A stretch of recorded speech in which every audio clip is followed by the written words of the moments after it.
Thank you, ladies and gentlemen. It's really an honor to be standing here today. Thank you, Arvind. Thank you, Ashwini.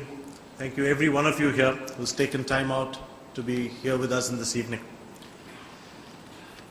Trust Research Advisory began 2 years ago with a quest to understand this very simple word called trust.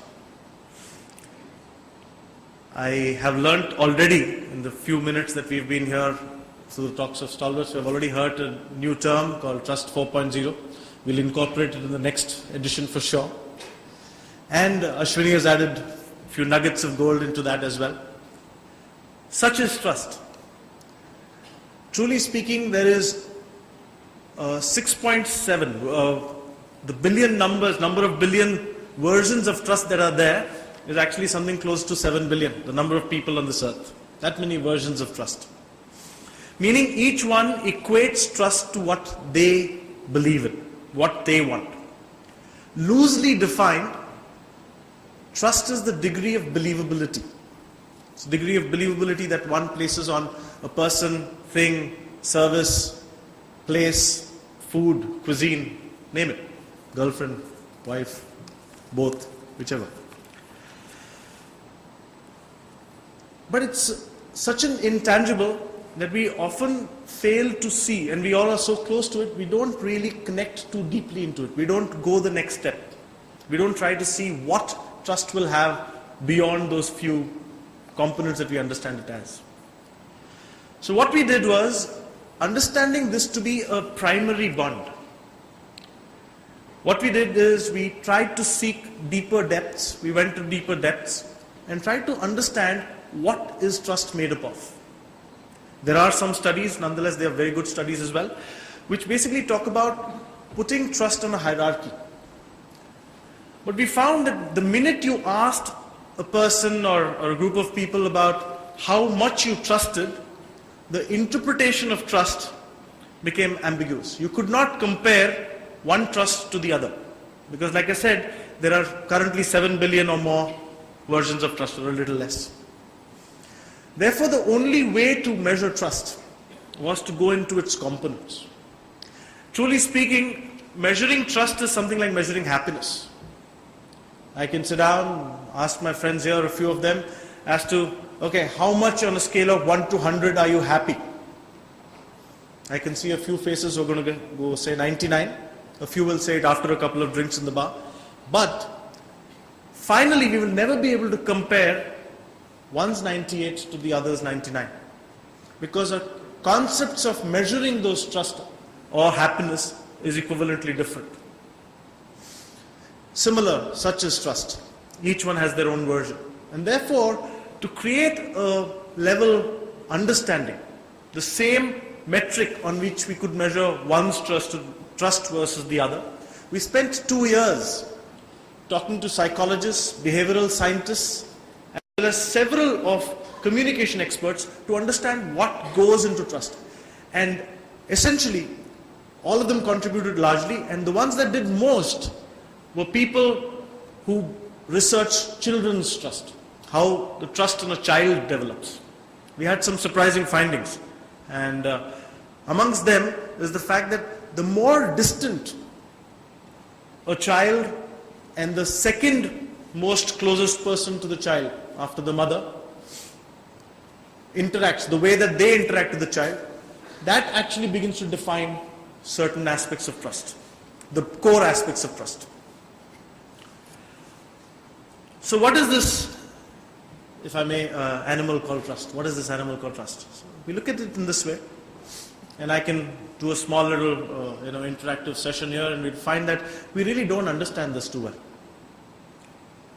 Primarily, first, to give it a definition, we need to have some battery limits. Trust is, if I were to use a few terms, unidirectional. What does that imply? It means I trust all of you not to chuck things at me because I'm taking too long. But you may not trust me to not have more than 3 drinks in the bar. I will. I promise you. So unidirectional, one-way trust. Trust is unidimensional, which means that while you may trust me to talk on trust. Today, if I were to cook you tonight's dinner, you may not trust me for the same. So, you need to mention it. It has several other aspects. I mean, when you go deeper and deeper, you find that this is not as simple as we thought it was. And once you are able to map trust, at that point, we can begin to compare why one brand is trusted against the other, how much it is trusted against the other.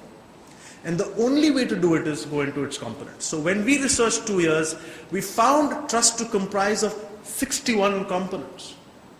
Independent components that comprise of things like caring, financial performance. So it includes several of the intangibles and several of that's what the 61 components are made up of.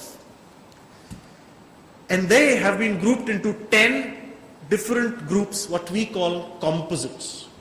And these composites range from empathy to outward appearance to performance itself and several other things. Trust is actually based on 3 foundations. Just to elaborate a little bit more to tell you about the complexity of this element itself that we are studying. It's based on 3 foundations. The first among those is basically building the capacity to trust in the audience. Often, the ones who are trying to build trust leave the capacity of building trust as an onus of the audience. It's not. It's actually the onus of the ones who want the trust.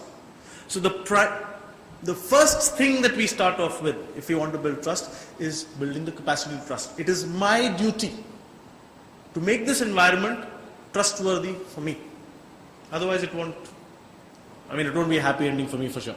If it's not trustworthy. Number 2 is showcasing right intent. The second foundation of trust is the ability for the one who wants trust to showcase right intent behind this. Essential.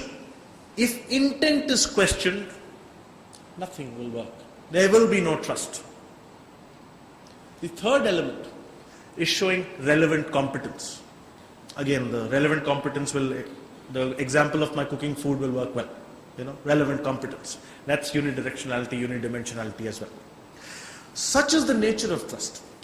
And therefore, when we went into this mammoth task of truly putting this into a set of groups and finding out what each means for the individuals, we best left it to the influencers of the study, or rather the respondents who were the influencers, to name any particular trusted brand that they chose. It was not a set of brands, it's not what we imposed on them, it was what they thought relevant. I'm going to request the audience for a small exercise. One amongst those 61 components is basically a placard that is shown to those respondents, which says, brand is caring.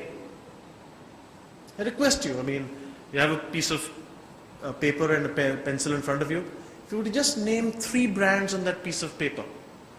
Or those of you who are a little hesitant to pick up the pencil, think about 3 brands that responds to the brand is caring. A minute for that, a few seconds for that. Please do write it. I'll tell you the degree of difficulty. And I assure you, few minutes later, you will be more learned about trust. And it's improved my personal relationships in the process. So if that's any incentive. Just that 3 brands that kind of come to this. Now, for those of you who wrote or those of you who thought, if I truly ask you, does that brand imply caring? Does that truly imply caring? You'll see the degree of difficulty number 1. Then I say, how much do you think is that particular brand suitable for this term, brand is caring? Degree of difficulty number 2. The minute I try to put a metric to it, you'll start feeling the particular pressure on your intellect, nothing else. There is no other pressure. The pressure is on your intellect because you are now beginning to cut down a brand. Anything is a brand. Any transactable idea is essentially a brand. Or as Ashwini said, a promise. So if it's a transactable idea and it's a brand, and we find that if there is a degree of difficulty in answering these questions, and imagine what happens to 61 such components. You have to name 3 brands, each for each of the components, and there are 61, that's 183. And then we ask them, each of the respondents, about the suitability of that particular brand name to that particular component. Like I said, brand is caring. You may come up with Tata, a brand that has been named often in the stage right now. And therefore, Tata is caring. How suitable is it to, how suitable is Tata to caring? On a scale of 1 to 5. Multiply these numbers, 2310 into 183 gives you 422 brand responses. Multiply it with or add to it the suitability, again that's doubling the number, that's 850 odd responses.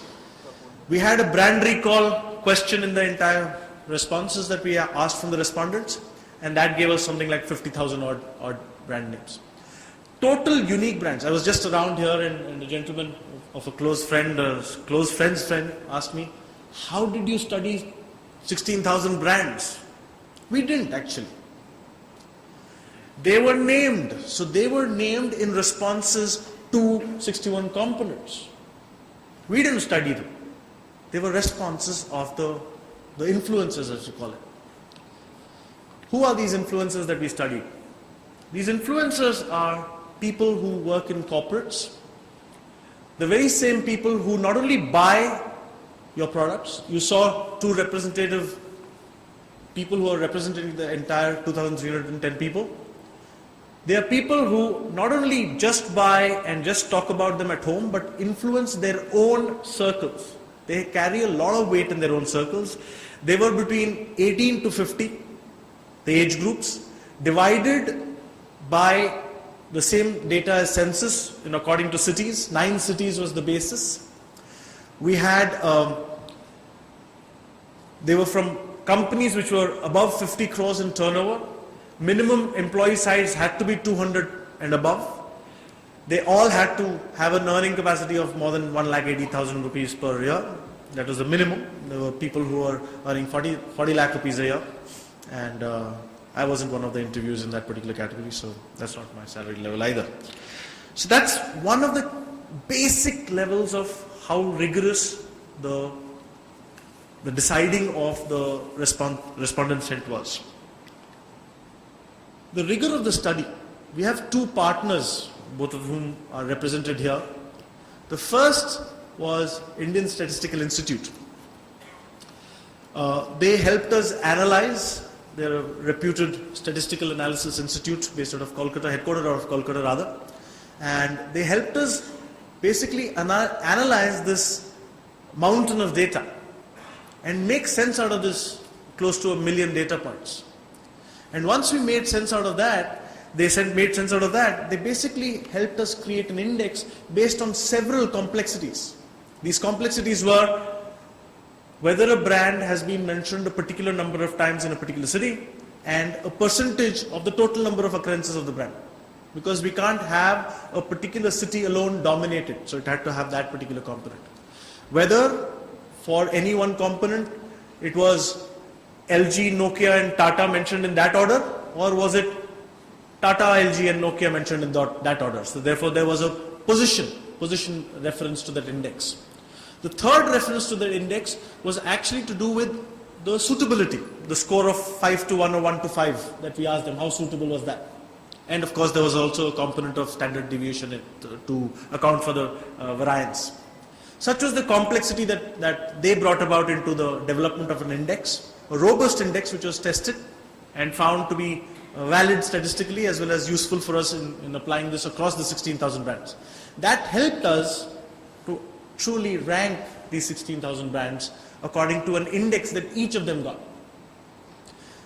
Unfortunately, it was too tedious for us to go beyond a certain number, so we had to limit it somewhere, and we thought it prudent to be limiting that number to 300. And those 300 brands are actually listed in this. So if you look at the 300 brands, they are truly the ones that come out of 16,000 brands that have been named across 9 cities, a huge number.